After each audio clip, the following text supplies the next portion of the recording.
মৃত্যুর 1 সেকেন্ড আগে, এই 1 সেকেন্ড মানুষের দুনিয়া শেষ হয়ে যায়। আপনি শ্বাস নিচ্ছেন, চোখ খোলা, কিন্তু শরীর আপনার কথা শুনছে না। চারপাশের মানুষ কথা বলছে, কান্না করে, আপনি সব শুনছেন, কিন্তু জবাব দিতে পারছেন না। বিজ্ঞান বলে এর সময় মানুষ সম্পূর্ণ সচেতন থাকে।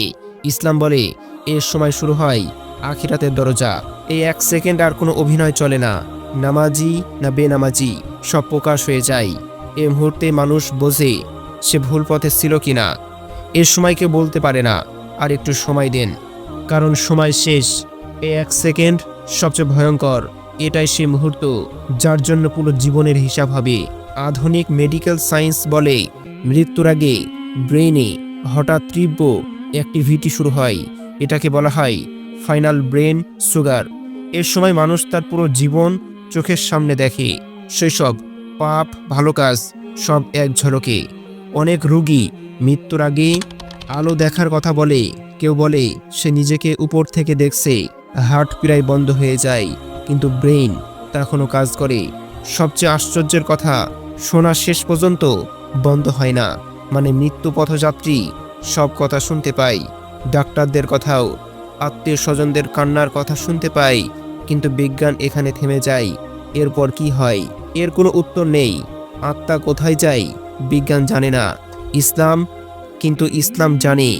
আর সে উত্তরটাই সবচেয়ে ভয়ঙ্কর সত্য। ইসলাম বলে মৃত্যুর ঠিক আগে মালাকুল মউত আসে। তিনি কোনো সাধারণ ফেরেশতা নন। নেককারদের কাছে তিনি আসেন সুন্দর রূপে, ভয় নয় বরং শান্তি নিয়ে। কিন্তু পাপীদের জন্য তার চেহারা হয় ভয়ঙ্কর। চোখ তখন এমন কিছু দেখে যা দুনিয়াতে কখনো দেখেনি। এর সময় মানুষ বুঝে যায় ফিরে যাওয়ার আর কোনো রাস্তা নেই।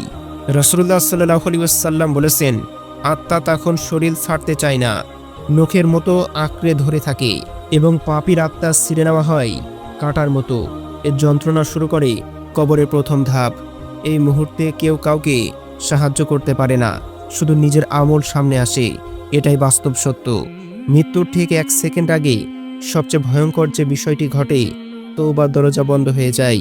তখন আর আজ থেকে ভালো হব, কালকে থেকে এই কাজটা করব, এই কথা তখন আর চলে না। জীবনের সব সুযোগ শেষ। এই সময় মানুষ একবার আল্লাহকে ডাকতে চায়, এক ফোঁটা চোখের পানি ফেলতে চায়, 1 রাকাত নামাজ পড়তে চায়, কিন্তু পারে না, কারণ সুযোগ শেষ। এর সময় মানুষ বোঝে সে কত বড় ক্ষতিতে ছিল। যে নামাজ ছেড়েছিল সেটাই ছিল রক্ষা, যে কোরআনকে অবহেলা করেছিল সেটাই ছিল আলো। কিন্তু তখন আফসোস, হায় আফসোস, আর আফসোস কোনো কাজই আসে না।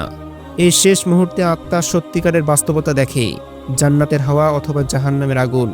মা বাবা সন্তান সব পিছনে পড়ে যায়। দুনিয়ার ভালোবাসা তখন মূল্যহীন। কবরের অন্ধকার যেন সামনে দাঁড়িয়ে থাকে। মুনকার নাকিরের প্রশ্ন যেন আগেই শোনা যায়।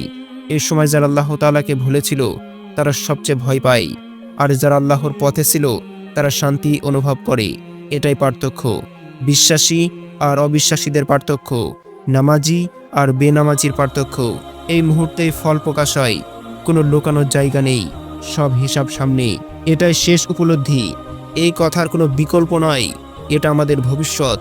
মৃত্যু তরুণ দেখে না, বয়স্ক দেখে না। আজকে যে শক্ত, কালকে সে নিথর। 1 সেকেন্ডেই সব শেষ। এই ভিডিওটি যদি আপনার হৃদয় কাঁপায়, তাহলে বুঝবেন আল্লাহ তাআলা আপনাকে ডাকছেন। আজকে নামাজ ঠিক করুন, আজকে হারাম ছাড়ার সিদ্ধান্ত নিন, আজকে পবিত্র কোরআন ধরুন, কারণ কালকে সময় পাবেন না। এর কোনো নিশ্চয়তা নেই। মৃত্যু কোনো নোটিশ দেয় না, সে আসে চুপচাপ আর নিয়ে যায় সব কিছু, শুধু আমল ছাড়া। এটাই বাস্তব। এই ভিডিওটি ভয় দেখানোর জন্য নয়, ঈমানকে জাগানোর জন্য। কারণ আমরা সবাই সেই 1 সেকেন্ডের দিকেই এগোচ্ছি। প্রশ্ন একটাই, আপনি কি প্রস্তুত? আমাদের মৃত্যু কি হবে শান্তির নাকি হবে আতঙ্কের? আজই যদি আল্লাহর পথে ফিরে আসেন, তাহলে শেষ মুহূর্ত সুন্দর হতে পারে। ফেরেশতারা তখন ভয়ের নয়, সুসংবাদের হবে। কবর হবে জান্নাতের বাগান। এই 1 সেকেন্ডের নির্ধারণ হবে চিরকালের ঠিকানা। প্রিয় দর্শক, আসুন আজই ফিরে আসি আল্লাহর দিকে, ইসলামের পথের দিকে।